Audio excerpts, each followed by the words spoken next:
तो आए गाइस, इसमें हम लोग चर्चा करेंगे वेक्टर के बारे में। ठीक है, वेक्टर क्या होता है ये चीज़ चर्चा होगी इसमें।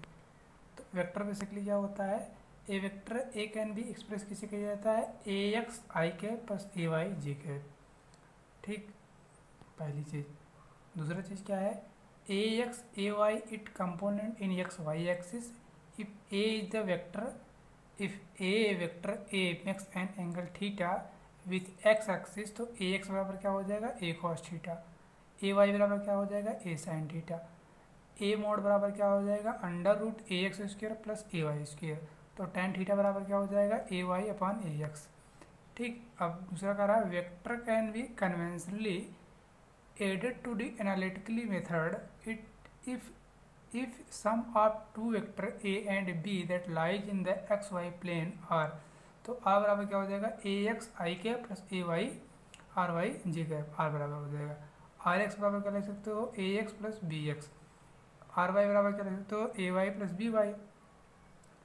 अगला फॉर्मूला दिया है, position of vector of object in the x y plane is given r vector बराबर x I cap plus y j cap and displacement from the position r to r dash. तो delta r बराबर r dash minus r हो जाएगा। तो x dash minus x into i cap, y plus y dash minus y into j cap, delta x into i cap plus delta y into j cap हो जाएगा। तेरह problem दिया है, if object is undergo displacement delta r at in a time delta t, तो average velocity is given v बराबर delta r by delta t. तो velocity of object at a time t is limiting value of the average velocity. अगला formula देखो, vector में क्या दिया है भाई, v बराबर क्या दिया है, D D T of D R at delta T tend to zero, मतलब इंस्टेंटेनियस वेलोसिटी दिया है। तो write in is the notation. तो v बराबर क्या हो जाएगा, वी एक्स आई कैप प्लस वी वाई जे cap plus V Z K cap हो जाएगा। उसी जगह वी एक्स बराबर लिख सकते हो तुम d D T of d x v, और उसी जगह आप वी वाई बराबर लिख सकते हो d D T of d y. उसी जगह आप वी जेड बराबर लिख सकते हो d D T of d z. ठीक, तो position of object is the plotted in coordinate v in tangential and curve present the path of object. चौदह फार्मूला क्या दिया है, velocity of object change from v to v dash at time delta t, तो average acceleration बराबर हो जाएगा a dash बराबर v minus v dash upon t या delta t upon delta v upon delta t। ठीक है, अब ये एक्सेलरेशन वाला फार्मूला मैंने पहले एक्सप्लेन कर रखा है।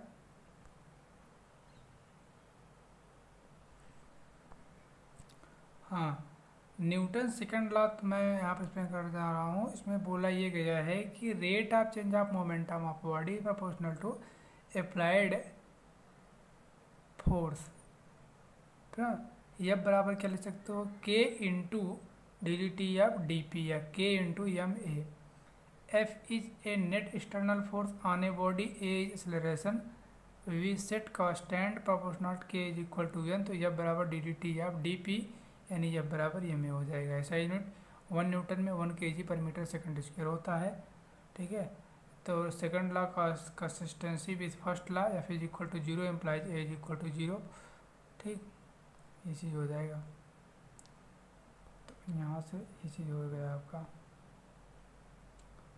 ये है वर्क एनर्जी पावर का। ठीक है, तो वर्क एनर्जी पावर बेसिकली चौथा फॉर्मूला बोल रहा है कि principle of conservation of mechanical energy state that total mechanical energy of body constant if only force that act on the body of conservation.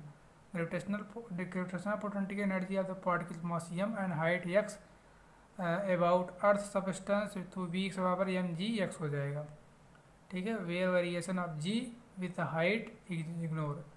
Elastic potential energy of spring force constant k express v x बराबर क्या हो जाएगा, 1/2 के x square हो जाएगा। ठीक है, सातवां प्रॉब्लम बोल रहा है कि scalar and dot product of two vector a and b is written as a dot b, it is scalar quantity is a dot b equal to a b cos theta, where theta is the angle between a and B.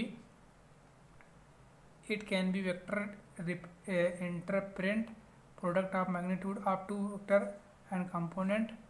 ठीक, first vector, तो i cap is equal to j cap equal to k cap equal to 1।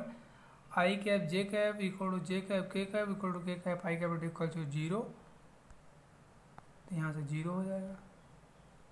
ठीक है, thanks for watching.